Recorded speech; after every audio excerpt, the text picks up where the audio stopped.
അസ്സലാമലൈക്കും. ഇത് സ്ലോപ്പിയ മീനാണ്, 1 കിലോ. അതിൽ 3 കഷ്ണം ഫ്രൈ ചെയ്യാൻ മാറ്റി വെച്ചിട്ടുണ്ട്. ആ മീൻ കഴുകി വൃത്തിയാക്കി വെച്ചത് 1 കിലോ സ്ലോപ്പിയ മീനാണ്. അത് മുളകിട്ട് വയ്ക്കാൻ പോകുന്നുണ്ട്. അതിനാവശ്യമായ സാധനങ്ങൾ: 1 സവോള, 2 തക്കാളി, കുറച്ച് കറിവേപ്പില, 3 പച്ചമുളക്, 4 അല്ലി ചെറിയ ഉള്ളി, 2 ചെറിയ കഷ്ണം ഇഞ്ചി, 6 വെളുത്തുള്ളി, കുറച്ച് മല്ലിപ്പൊടി, ഇത് പെരിഞ്ചീരപ്പൊടി, കുരുമുളക് പൊടി, പിന്നെ ഇത് കുടംപുളി വെള്ളത്തിലിട്ട് വെച്ചിരിക്കുകയാണ്, പിന്നെ 1 സ്പൂൺ മഞ്ഞൾപ്പൊടി, പിന്നെ ആവശ്യത്തിന് മുളക് പൊടി, പിന്നെ വെള്ളം. ഇത്രയാണ് ആവശ്യമുള്ളത്. കുറച്ച് ആവശ്യത്തിന് എണ്ണ ഒഴിച്ചു. എണ്ണ ചൂടായപ്പോൾ കടുക് പൊട്ടിച്ചു. അതിലേക്ക് വെളുത്തുള്ളി, ഇഞ്ചി, ചെറിയ ഉള്ളി,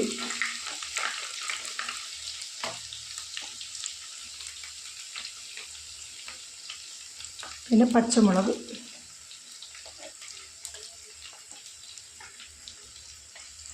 ഇതിത്രയും ഇട്ട് നല്ല രീതിയിൽ മൂപ്പിക്കണം. മണം വരുന്നത് വരെ നല്ല രീതിയിൽ. ഇത് ഞാനുണ്ടാക്കിയ ചിരട്ടത്തവിയാണ്. എല്ലാവർക്കും ഇഷ്ടപ്പെട്ടിട്ടുണ്ടെങ്കിൽ കമൻറ്റ് ചെയ്യുക. ഇനി മൂത്തിട്ടുണ്ട്. ഇനി സവാള ഇട്ട് കൊടുക്കണം.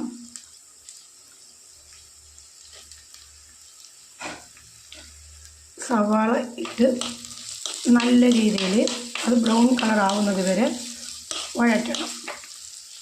അതിൻ്റെ കൂടെ തന്നെയാണ് തക്കാളി ഇടേണ്ടത്. പിന്നെ കുറച്ച് കറിവേപ്പിലയും കൂടെ ഇട്ട് കൊടുക്കാം.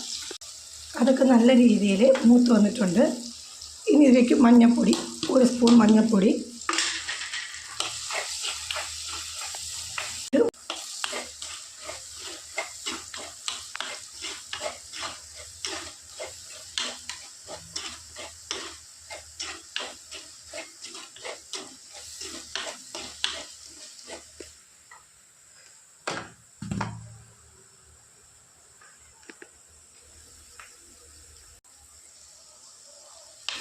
ഇതിലേക്ക് 2 സ്പൂൺ മുളക് പൊടി ഇട്ടു.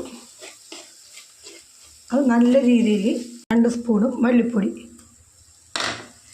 ഇത് നല്ല രീതിയിൽ മൂപ്പിച്ചെടുക്കണം. ഇത് നല്ല രീതിയിൽ ചട്ടിയിൽ കിടന്ന് നല്ല രീതിയിൽ മൂക്കണം.